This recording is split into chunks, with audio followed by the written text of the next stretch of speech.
The Up and Adam Show is sponsored by the TopFlix app. Discover your next favorite movie and TV series and where to stream it. Explore trending titles, popular trailers, entertainment news, and much more, all in one free app. Download it on the App Store today for free. Thank you and enjoy the video.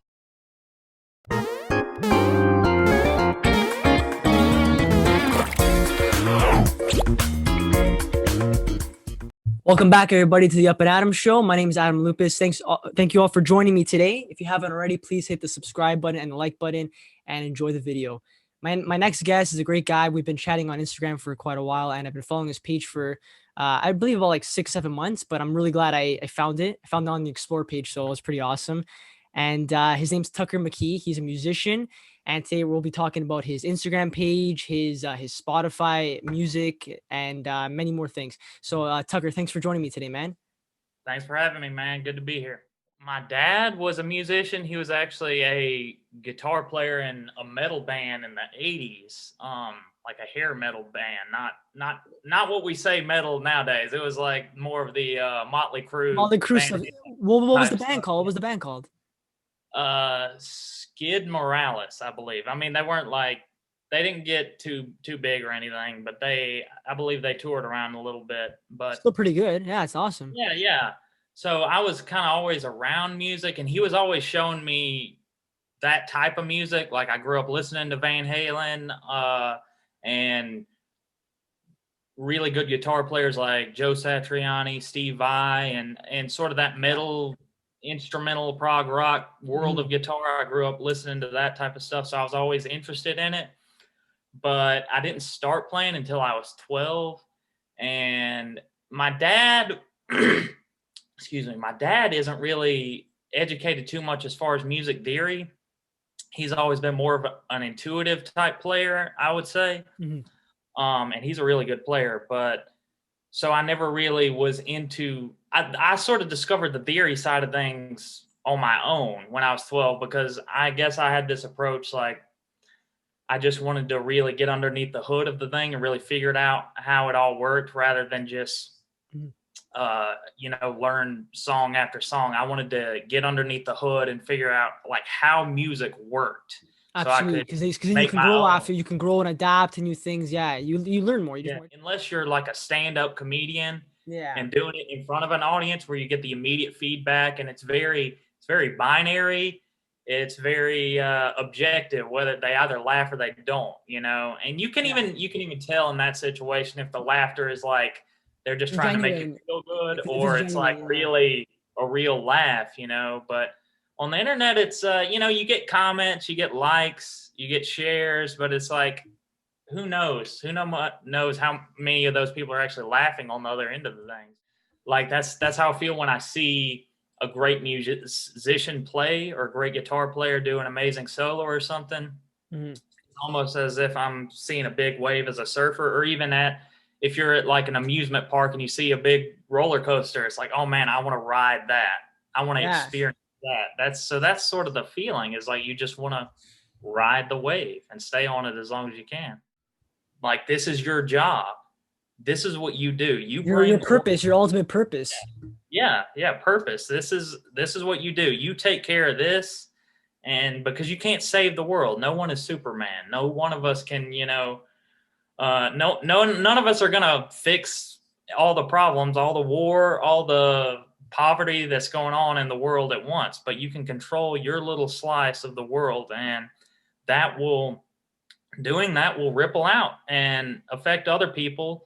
And you won't see all the effects of it, but it'll, like you said, like my videos helped you get back into guitar. Like, that's one little thing. And then you getting back into guitar will help somebody else somehow. And then it just ripples out like that. So exactly, man. Your little slice of the world. I feel like people, which is not a bad thing. I was guilty of it too, and I still am. Like, people just care too much about other people more than themselves. Like, and it's good. People want to help everybody, but it's like you said, we're not Superman. We can't fix everything. I mean, I wish I was Superman. I mean, I wish I do look like him, but yeah. but no, I wish, man, because it's like, you think to yourself, I want to fix this, I want to fix that. You try to fix everything else, and you can't, and then you neglect yourself. So what I try to do is what you just said. You worry about yourself. You try to make an impact. And then when you make an impact, you affect one person. That person affects someone else. into ripple effect. So that's a good thing you brought up. I liked it a lot because it had certain sounds of like Jamiroquai, Thundercat, and like Tyler the Creator vibes beats. That's what I took from it. I could be wrong, but it was just really unique and different. I never heard anything like that. So what was your inspiration for doing all that? Like how'd you even think to do an album like that, honestly? A lot of it is just, I mean, it's the same way with like that video we were talking about, like chords that open up a portal into the realm of ultimate truth. A lot of it's just, it's really the same sort of mentality, which is I'm just sitting in my room by myself, trying to have fun. And a lot of my music, I don't think a lot of other people, maybe they do. I don't know how other people approach their music, but a lot of my music, so far at least, I actually, in the same way I was talking about making videos, I try and make myself laugh with a lot of my music. Like there's a lot of points where, even if it's just doing a weird sound, I'm like, oh, that's strange. Like if I start to laugh, if I feel a feeling of humor bubbling up inside, that's when I know I have something for the music. So it's just having fun, trying to make myself laugh. And then also there's some times where there are more, I don't want to say serious, but moments in my music that take a more somber tone, I guess. And that's also intentional, because that's also part of being human. You know, that's part of being a person. So I try and just express the full range of what I feel. You know, I don't try and compress anything down into something that is going to be easily marketable or something, you know?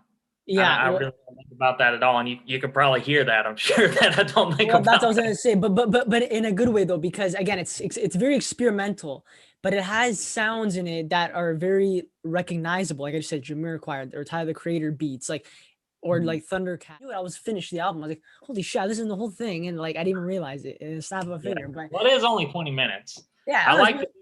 I like shorter projects. I like doing, because it's like you said, before you knew it, you were through it, you know? It's more engaging. Especially since I'm not well known, I think anyone who's taken the time to listen to my music, I think it's cool if they can sit just on the way to work or something, get through the whole project. I think that's cool. And I also, I like that I can sort of, all the songs sort of go together, you know? I mean, you can there's certain ones you can listen to as just sort of a la carte, but I like trying to do like a song set to where there's sort of an arc beginning to end. Yeah. So you're kind of storytelling too. Yeah. In a way. A lot of your songs have like, it's a representation of yourself. I'm noticing now, right? From what you've been telling me, like some of it is like somber and some of it's more like comedy, because that's how you are. It makes you laugh and stuff. So you're putting yourself in your music. So I guess the more you get known, which honestly, man, you built a great following already. Like, I mean, you're very humble to say that, but you are pretty well known. Like, you know, I mean, it's more people than I ever thought would be following me. I mean, and it happened pretty fast. So I'm still kind of like, which I feel it can go away any day. I feel again, you got to keep on that wave. You just got to keep on that wave, man. That's it. Yeah, right. It just goes to show that that's how it is, you know. It's just like, you know, you put a little bit of yourself. I put a little bit of myself in this show. I make it 80s, 90s theme because I grew up loving all that stuff. You know, when I was a kid, I was playing with PS1 and Sega when everyone else was playing like, you know, Xbox 360, PS3 and stuff. Like, so I just listened to, I just did different things, you know. Even my music taste now, it's so like 80s, 90s, 2000s, and that's it. I think people want that too. I think people like that nostalgia, the nostalgia of that, for sure. I would hope so. I think I see that in mine whenever I do references to like old Nintendo 64 games or something. Yeah. I think people like that. I know I like it because I like it's coming back. The vinyl's coming back, especially like records and everything. That's coming back huge. Yeah. And yeah, it's a growing community. I want to do one more thing before we end the show off, and we'll see if it works. But I wanted to play a guitar chord progression, and I wanted you to solo over it just for fun, just to kind of see what crazy cool sound we can make together. Okay, cool. Let's try it out. Let's see how it works. Got my handy dandy guitar here. Oh. All right. All right. Let's try it out. Let's see how it works. I'm gonna play those chords that I showed you, and we'll just have fun with it. Okay, right? 3, 2, 1.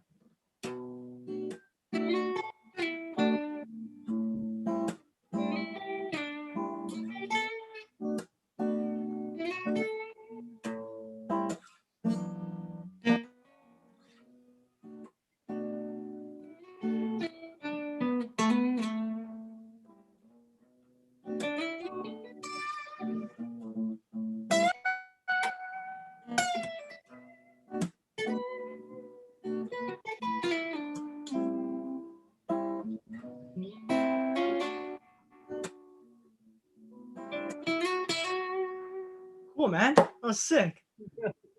We'll see how that came out. We'll see how that came out with the audio, but that's pretty fun, man. Cool. Yeah, for sure. Thanks, man. Yeah, so dude, I think we're gonna end it off here. That was pretty fun. I had a good time with you on the show today. It was nice to talk about your Instagram and your music. You want to tell everybody where they can find you on Instagram or TikTok or your music? Want to give you your plugs? Yeah, for sure. So Instagram is Tucker McKee, all one word, _ runs free, all one word. And then TikTok is just Tucker McKee. And then on Spotify and all other streaming platforms, you can find me under Tucker McKee. Also YouTube, Tucker McKee. Awesome, guys. And guys, I'll put the links down below, and make sure you support Tucker because he's a great guy and his music is awesome. You guys are gonna love it. Very experimental, like I said, but it's coming up, guys. So it's really good stuff. Tucker, thanks again, man. I appreciate it. Thank you, Adam. I appreciate you. No